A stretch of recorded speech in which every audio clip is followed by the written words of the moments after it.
Hi, welcome back to my channel. Today's video is the second half of my December wrap up. I've read 10 books in December, and so I thought instead of having like a giant 25-30 minute video with everything in one go, I would do it in two parts. So if you haven't seen the first part, I will link that down below, so go and have a look at that. I've had December was a cracking reading month. Of the 10 books I read, 5 were 5-star reads, so I was very happy with that. And this is the books I read in the second half of December. When I do my wrap-ups, I like to do them in the order that I've read them so that you guys can kind of get an idea of what my reading month was like. So, the first book I read in the second half of December, so this one was a disappointment. So, one of my favourite books of last year was Silent Companions by Laura Purcell, which I will definitely be rereading at some point this year once my friend Steph reads it and sends it back. And so I was really excited to put her new book on my TBR list, which was The Corset.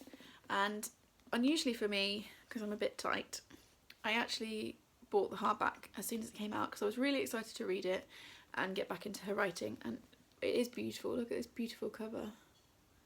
I mean, you know, it doesn't lack for beauty. Has it got end? But yeah, and it's got these end pages that are deeply pleasing. The premise is really interesting. It's dual narration, so we've got one young girl. See, this is always a sign because I can't remember characters' names. So we've got Doretha. I don't know if I'm saying that right.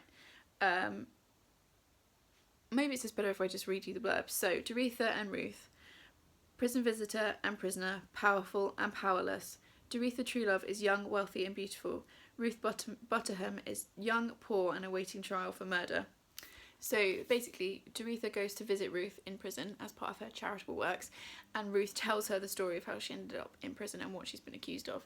Great setup, but I really hated Doretha. I thought she was dreadful. And each chapter, nearly every other chapter, they swap perspectives. But I just found her to be really bratty. She was really selfish. I didn't really understand why her narrative was there. I think what frustrated me was like Ruth's narrative was really interesting and she was so engaging, and there's kind of supernatural elements to it, and the mystery was really good, but you just didn't get enough of her, and we didn't get deep enough into her world and what was happening to her because we were constantly being pulled out by Dorothea, I think that's probably how you say it. I think I gave this 3 stars. I was disappointed because of how much I had loved Silent Companions, and I think that is always the worry when you love a book. Should you read another one by that author just in case it goes wrong? Yeah.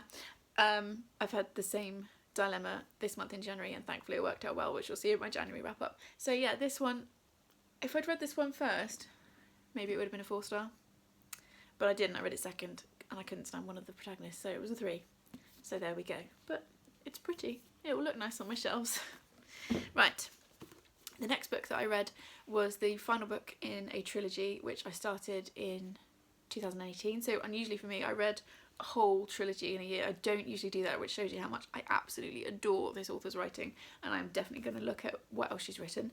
That book is The Girl in the Tower by Katherine Arden. Was this... What am I talking about? I'm talking total rubbish. It's not the third in the trilogy, is it? It's the second one. Please ignore me. So, The Girl in the Tower by Katherine Arden is the second book in the Bear and the Nightingale trilogy. And I thought it was the last one in my head because I enjoyed it so much. And usually, second books, middle books in trilogy have a second book syndrome.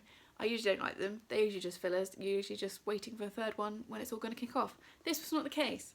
I love this. This was a 5-star, easy 5-star read. She's got such a beautiful writing style. It's very kind of...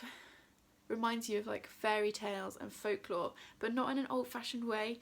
The protagonist, and now I'm going to absolutely murder the name, Vasya. Please tell me how to pronounce that in the comments. She's strong, she's exciting to follow, she's brave, you're rooting for her all the way. I don't want to say too much about what it's about because it would be really hard to talk about without spoiling it, but if you love kind of... It's almost fantasy but not quite, and there's like a little bit of magical realism thrown in there, and it's a little bit, like I said, a little bit fairy tale, but you've also got some really brilliantly strong feminist themes. It's all about being who you are and being brave enough to be who you are, And I love this book, and I can't wait to read the third one this year. Sorry, I'm an idiot. But yeah, read this book. Highly recommend. I then read a book where I've seen the play and loved it, if that's the word for it. I saw the film, thought it was alright, although I might go back and rewatch it now. And then I thought I would read the book. And that's not usually the order I do things in, but there we go. That book is The Woman in Black by Susan Hill, which is a ghost story. It's a very famous ghost story, so I'd be surprised if you didn't know about it.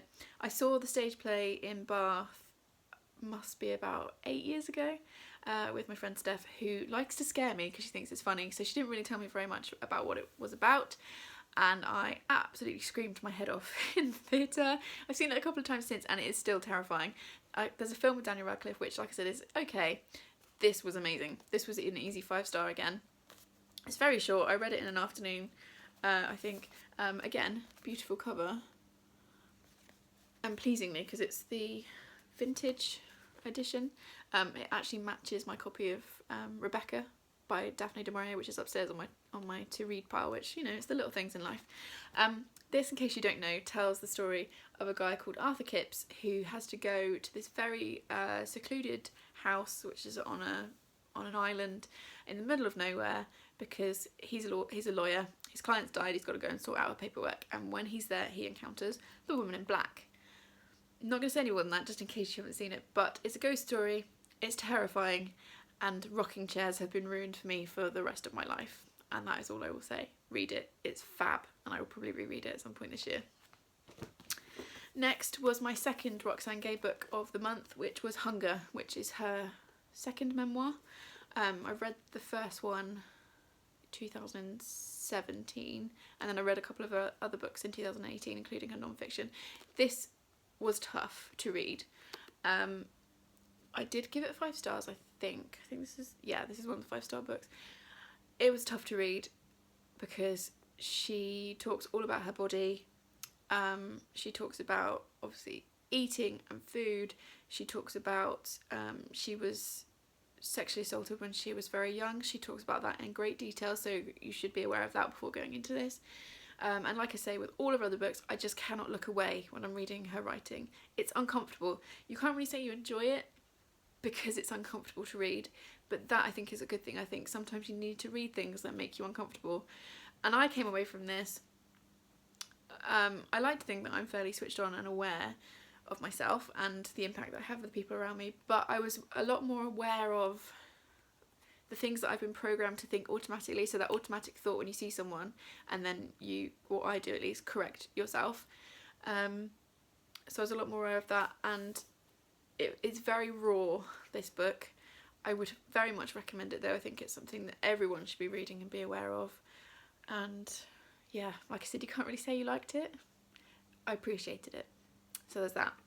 And then my very last read of 2018 was a thriller that I picked up on a whim. It was on my TBR, but it was a lot further down the list. And then I went to Waterstones to buy Christmas presents for some people, and it was the buy one get one half price offer. I already had the 3 books I needed, and then I thought, well, might as well get a 4th one and have it as for myself. So I saw this, thought, oh, I'll just grab it because I know that's on my TBR. Didn't really have any expectations for it, and oh my goodness, it is easily one of the best thrillers I've ever read, so I would very, very highly recommend it. And that is 13 by Steve Cavanagh. I adored this. This is so clever, and as you'll see on the front, the basic idea, and I can only say so much about this without majorly spoiling it, so I won't, is the serial killer isn't on trial, he's on the jury. It's so clever. It's so clever. You get 2 perspectives. It's felt very much like O.J. Simpson inspired. You get 2 perspectives. A very famous actor has been accused of killing his wife and security guard when they're found naked in bed together, covered in blood. Husband's been accused. You get the perspective of the I'm trying to think what the word is that they use, like the lawyer that's defending him in the trial, who believes that his client is innocent. And you also get the perspective of a serial killer who is, as it says on the cover, on the jury. He forces his way onto the jury by means that I'm not going to discuss because it will give major spoilers. and he is watching the trial unfold. And this is not a spoiler because you find this out in the first like 5 seconds, he is responsible for the murder that the actor has been accused of. So he knows that the man sat there is innocent, and he is part of the jury that's going to try and put him away. It's so clever. I adored it. It's very twisty. You don't know. One of the clever things that I really liked was that you don't know which member of the jury the serial killer is. You know it's a man, but you don't know which one of them it is. So when the lawyer is looking at the jury and talking about, oh, this juror is looking like this and is that like this, you don't know which one of them the serial killer is, which is brilliant. And then you think you know who he is, but you don't. It's so twisty. Like I said, it's probably the best thriller I read last year. I would really recommend it. I don't usually reread thrillers because once you know the twist, you know the twist. But at some point I probably will reread this. I just thought it was fantastic. And that is the end of my December wrap up. Quite a long one. It was a great reading month. I read some absolute corkers. I think, as I said in my last video, it's the start of the month. I'm already 3 books in for January, so I'm already doing pretty well. Please leave me a comment below. Let's have a chat about some books. What have you read so far in January that you enjoyed? What was your favourite book from December? What have you found disappointing in December? Have you read any of these? And I will see you next time. Thanks for watching. Bye!